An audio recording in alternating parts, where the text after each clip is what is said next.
Good afternoon. My name is George Baxter. I'm here representing the Maverick County Environmental and Public Health Association, several of whose members are here today along with other concerned citizens, and I'd like to ask them to just stand up for a moment, show you who they are. Thank you, folks. As you know, our organization is primarily concerned with the proposed Dos Republicas open pit coal mine here in Maverick County. Initially, this mine would consist of 10 square miles in size and be located only 3 miles north of Eagle Pass city limits.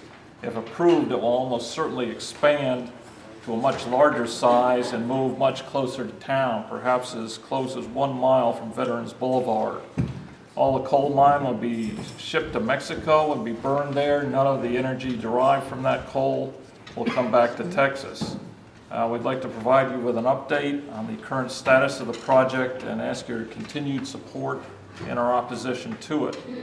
On November 15th of last year, the Texas Railroad Commission hearing examiner made a recommendation that, despite the numerous deficiencies and omissions in the application, the Dos Republicas mining permit should be approved.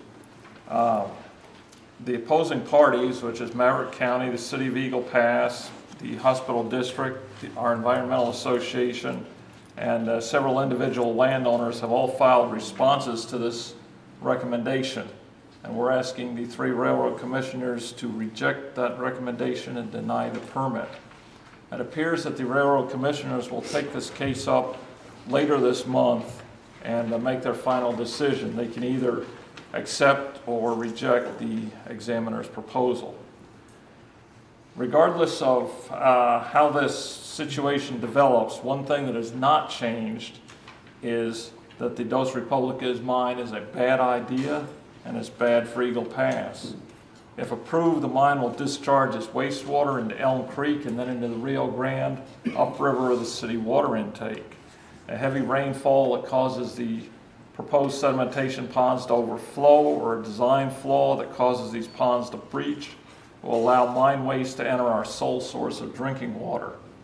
If approved, the mine will be a continuous source of air contamination emanating from the excavation sites, the haul roads, the soil and coal stockpiles, and the 100-car and off the 100-car train, which will transport the coal through town every day on its way to Mexico. This will be especially acute in the wintertime when the wind is from the north.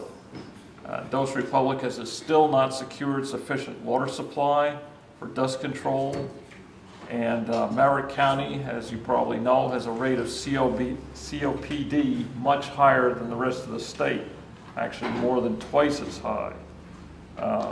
The mine will only worsen this, especially for the old and the very young. And of course, Pete Gallego and Seckel Mines Elementary Schools are only about a mile away from the proposed mine boundary. And Liberty, Kennedy Hall, and Robert E. Lee are located very close to the rail line through which the coal will be transported to Mexico every day. As far as theoretical economic development goes, we should consider the words of the governor of Coahuila, Ruben Barrera.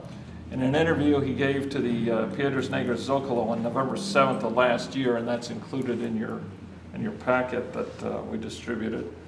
The governor said that, quote, "The coal industry has brought a lot of disadvantages, and the matter of urban development has destroyed the growth of Sabinas, Cloete, and Aguajita, and the matter of ecological damage is obvious," unquote. And the former governor of Coahuila, Humberto Morera, has told the Mexican television news media on October 26th that the Coahuila coal mining industry was heavily invested in and infiltrated by the Zetas drug cartel.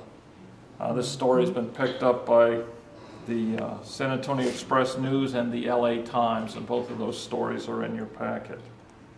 Obviously, the Railroad Commission should at least place this Dos Republicas application on hold until ongoing federal and state investigations in Mexico into this matter can be completed. This mine is just too big, is too close to town, and will operate for too long, up to 18 years, to not pose a serious threat to the health and safety of the citizens of Eagle Pass. Accordingly, we would respectfully ask the City Council to continue their same steadfast opposition to the mine that you have always shown, and to continue the fight against it in whatever forms are available, including appeals in state or federal court if it should become necessary. Thank you very much.